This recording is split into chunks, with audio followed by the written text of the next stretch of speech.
Черепное давление nima? Yoki MRT xulosasida siz умеренная атрофия коры головного мозга va косвенные признаки внутричерепной гипертензии xulosasini o'qidingiz.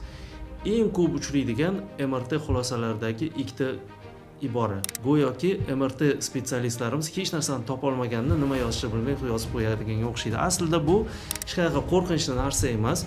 Atrofiya kory головного mozga, ya'ni miya yarim sharlarining atrofiyasi bu normal fiziologik holat. Odam hayoti davomida miyasini aktivligi natijasida ma'lum bir neyronlarning ma'lum bir qismi nobud bo'ladi va hayoti davomida hajman bosh miya kichrayadi. Bu normal fiziologik holat. Kosvenные признаки внутричерепной гипертензии, ya'ni intrakranial bosimni oshishi yoki xalq tilida o'sha черепное давление deyishadi. Bu ham aslida norma. Kun davomida intrakranial bosim o'zgarishi mumkin. Odamni maksimal aktiv holatda, ya'ni kunning o'rtasida intrakranial bosim yuqori bo'lishi mumkin va uxlagan paytda minimal ravishda pasayishi mumkin. Bu normal fiziologik holat.